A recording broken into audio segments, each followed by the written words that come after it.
Sir, കേന്ദ്ര ബജറ്റിലെ പ്രഖ്യാപനമാണ് ബീഹാറിൽ മക്കാന ബോർഡ് സ്ഥാപിക്കുന്നത്. എന്താണ് ഈ മക്കാന ബോർഡ്? അതിലെന്തെങ്കിലും രാഷ്ട്രീയമുണ്ടോ?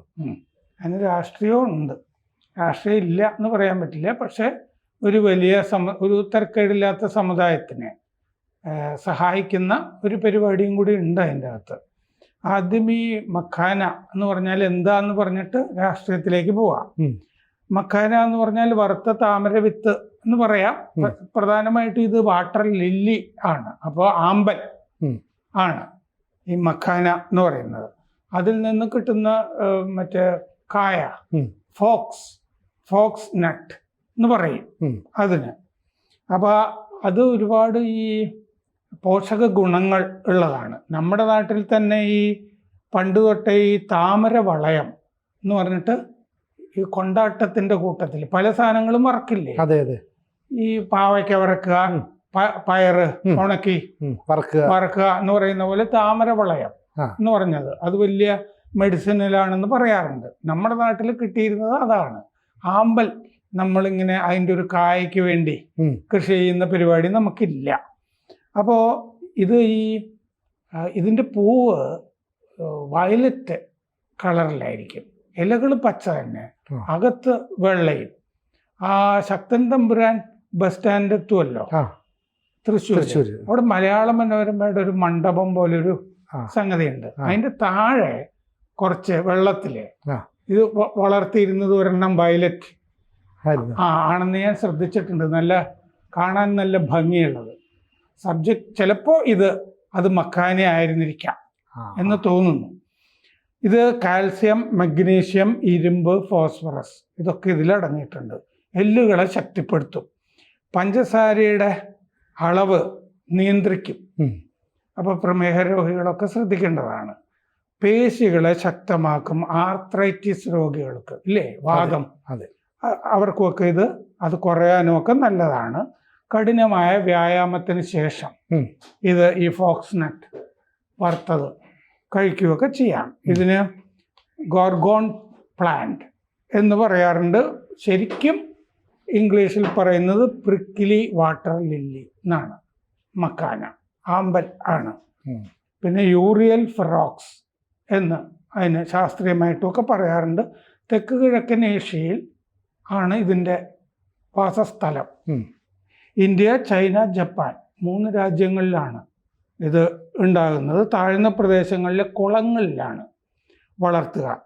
ലോകത്തിലെ ഈ ഫോക്സ് നട്ടില്ലേ, ഈ ആമ്പൽ പരിപ്പ്, അതിൻ്റെ 90% ബീഹാറിൽ നിന്നാണ് വരുന്നത്. ബീഹാറാണ് ഇതിൻ്റെ കേന്ദ്രം. ലോകത്തിലെ ഫോക്സ് നട്ടിൻ്റെ, അതായത് മക്കാനിൽ നിന്നുള്ള കായയുടെ 90% ബീഹാറിലാണ് ഉൽപ്പാദിപ്പിക്കുന്നത്. 1990-91 ബീഹാറിൽ 96,000 ഹെക്ടർ ഇതിനു വേണ്ടി നീക്കിവെച്ചു. അതുകൊണ്ടാണ് അങ്ങനെ അത് കൃഷി ചെയ്യുന്നത്. പുറം തളം നേരത്തെ പറഞ്ഞ പോലെ വയലറ്റ്, ഉള്ളു വെള്ള, ഇലകൾ പച്ച, തണലും തണുപ്പും അതിന് പറ്റില്ല. അപ്പോൾ സത്യത്തിൽ നമ്മുടെ നാട്ടിലൊക്കെ ചെയ്യാവുന്നതാണ് ഇത്. അപ്പോൾ ആ ബോർഡിൻ്റെ ഭാഗമാവുകയും ചെയ്യാം. നമ്മൾ rubber board, spices board, coffee ബോർഡിൻ്റെ ഒക്കെ ഭാഗമാണല്ലോ. ബീഹാറിന് അപ്പോൾ ഫുഡ് പ്രോസസ്സിംഗ് ഇൻസ്റ്റിറ്റ്യൂട്ട് കൂടി ബജറ്റിൽ പ്രഖ്യാപിച്ചിട്ടുണ്ട്. അപ്പോൾ മക്കാന സീഡ്, ഫോക്സ് നട്ട് അതും പ്രോസസ്സ് ചെയ്യാമല്ലോ അവിടെ. മക്കാന ബോർഡ് ഇത് മുഴുവൻ കൃഷി ചെയ്യുന്നത് ഈ മല്ല എന്ന് പറഞ്ഞ സമുദായമാണ്. ഒരു മുക്കോ സമുദായം പോലത്തെ ഒരു സമുദായമാണ്. ഈ മത്സ്യബന്ധനം അവരാണ് പ്രധാനമായിട്ടും അവിടെ ചെയ്യുന്നത്, മല്ല സമുദായം. പിന്നെ ഈ വള്ളങ്ങൾ കൈകാര്യം ചെയ്യുന്നതുമൊക്കെ ഇവരുടെ പണിയാണ്. ഈ പുഴകളിലുമൊക്കെ മല്ല എന്ന് പറഞ്ഞ സമുദായം. അപ്പോൾ ഈ കൃഷി മുഴുവൻ ചെയ്യുന്നത് ഈ സമുദായമാണ്. അവിടെയാണ് ഈ രാഷ്ട്രീയം വരുന്നത്, മല്ല സമുദായം. അപ്പോൾ ഉത്തര ബീഹാറിലെ നദീതടങ്ങളിലൊക്കെ ഈ കൃഷിയുണ്ട്. സീതാമാറി തൊട്ട് മധുബനി, പിന്നെ അവിടം തൊട്ട് സുപ്പോൾ, കിഷൻഗഞ്ച് വരെ ഇത് കൃഷി ചെയ്യുന്നുണ്ട്. ഈ ആമ്പൽ കൃഷി ചെയ്യുന്നുണ്ട്. ഈ ജനസംഖ്യയിൽ ഈ മല്ല സമുദായം 2.6%. മോശമല്ല 2.6% എന്നുള്ളത്. ഇപ്പോൾ JDU NDA ഘടകകക്ഷിയല്ലേ, അതിൻ്റെ പ്രസിഡന്റ് സഞ്ജയ് ജാ പറഞ്ഞിട്ടുണ്ട് രാജ്യാന്തര തലത്തിൽ മക്കാനയ്ക്ക് ഡിമാൻഡ് കൂടുന്നുണ്ട്. അതിൻ്റെ ഗുണം പോഷക ഗുണമൊക്കെ അറിഞ്ഞിട്ട് കൂടുന്നുണ്ട്. പിന്നെ ഈ മില്ലറ്റുകൾ ഒരുപാട് ഇപ്പോൾ ഉപയോഗിക്കുന്നുണ്ടല്ലോ. ഒരുപാട് ഈ സീഡുകൾ പലതും വരുന്നുണ്ട്. ഇപ്പം നമ്മുടെ സൂപ്പർ മാർക്കറ്റുകളിലൊക്കെ കാണാം ധാരാളം സീഡുകൾ. ഈ സീഡുകളൊക്കെ വാങ്ങിച്ച് കുറെ എല്ലാം കൂടി ചേർത്ത് പൊടിച്ചിട്ട് പാലിൽ ചേർത്ത് കഴിക്കാം. ഒരുപാട് ശരീരത്തിലേക്ക് പോഷകം ഈ ഇഷ്ടം പോലെ ഈ ചോറ് നിന്നുകൊണ്ടാണല്ലോ പ്രമേഹമൊക്കെ കൂടുന്നത്. അതൊക്കെ ഒഴിവാക്കാൻ വേണ്ടി ക്യാൻസർ കൂടുന്നൊക്കെ അങ്ങനെയാണെന്നൊക്കെ കാഴ്ചപ്പാടുണ്ട്. നമ്മൾ 3 നേരമൊക്കെ ചോറ് കഴിക്കുന്ന ആളുകളൊക്കെ ഉണ്ട്. അതൊക്കെ കുറച്ച് കഴിഞ്ഞാൽ കാർബോഹൈഡ്രേറ്റ്. അപ്പൊ ബീഹാറിൽ ഈ ഫാർമർ പ്രൊഡ്യൂസേഴ്സ് ഓർഗനൈസേഷൻസ് എന്ന് പറയുന്നത് FPO ധാരാളം ഉണ്ട്, സംഘടനകളുണ്ട് ഈ കർഷകരുടെ. പിന്നെ വാണിജ്യ മന്ത്രാലയത്തിൻ്റെ കീഴിലാണ് മഖാന ബോർഡ് വരാൻ പോകുന്നത്. അപ്പോൾ പരിശീലനവും പാക്കേജിങ് ഒക്കെ ആ ബോർഡിൽ നടക്കും. ഇവർ കൃഷി ചെയ്ത് അങ്ങോട്ട് കൊടുത്തു കഴിഞ്ഞാൽ ബോർഡ് ഇതൊക്കെ ചെയ്തോളും. ഈ മല്ല സമുദായക്കാർ ജയപ്രകാശ് നാരായണൻ്റെ പ്രസ്ഥാന കാലം മുതൽ ഈ സാമൂഹ്യ നീതിയുടെ പക്ഷത്ത് നിലകൊണ്ടവരാണ്. സാമൂഹ്യ നീതി എവിടെയാണോ അവിടെയാണ് മല്ലന്മാരെ കാണുക. 2020 നിയമസഭാ തെരഞ്ഞെടുപ്പിൽ ഇനിയിപ്പോൾ നിയമസഭാ തെരഞ്ഞെടുപ്പ് വരാൻ പോവുകയാണ്. അവിടെ അതിൻ്റെ രാഷ്ട്രീയം ഉണ്ടെന്ന് ശത്രുക്കൾ പറയുന്നുണ്ട് ബിജെപിയുടെ. അത് പറഞ്ഞോട്ടെ. അപ്പോൾ 2020 നിയമസഭാ തെരഞ്ഞെടുപ്പിൽ BJP 11 സീറ്റ്, BJPയും മറ്റേ നിതീഷിന്റെ പാർട്ടിയും തമ്മിൽ സീറ്റ് വിഭജനം നടന്നപ്പോൾ BJPക്ക് കിട്ടിയ സീറ്റുകളിൽ നിന്ന് 11 സീറ്റ് BJP വികാസ് ശീൽ എന്ന് പറഞ്ഞ നേതാവ്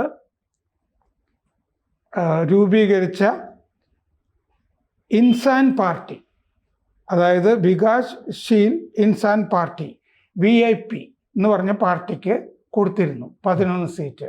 അത് ഈ മല്ലം സമുദായത്തിൻ്റെ പാർട്ടിയാണ് VIP എന്ന് പറയുന്നത്. മുകേഷ് സഹാനി ആണ് അതിൻ്റെ നേതാവ്.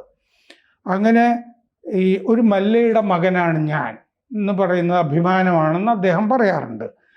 അങ്ങനെ 3 സീറ്റിൽ അവർ ജയിച്ചു. VIP എന്ന് പറഞ്ഞ മല്ലന്മാരുടെ പാർട്ടി.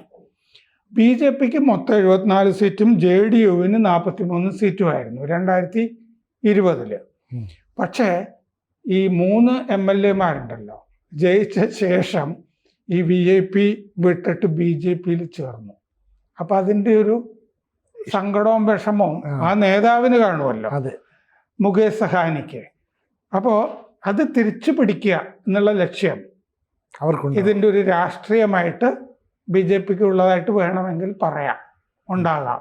ഈ 2.6% മല്ലന്മാരാണ് ഈ ആമ്പൽ കൃഷി ചെയ്യുന്നത്. അപ്പോൾ ആ മല്ലന്മാരെ മൊത്തത്തിൽ അവർക്കൊരു വലിയ സഹായമാണല്ലോ ചെയ്തു കൊടുക്കുന്നത്. അപ്പോൾ ആ 2.6% വോട്ട് സ്വാഭാവികമായിട്ടും ലക്ഷ്യം വെച്ചിട്ടുണ്ടാകാം.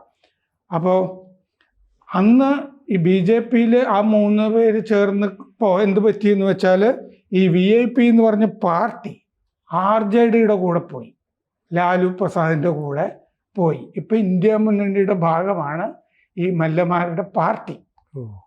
അപ്പോൾ അതാണ് അതിൻ്റെ അകത്തുള്ള പൊളിറ്റിക്സ്.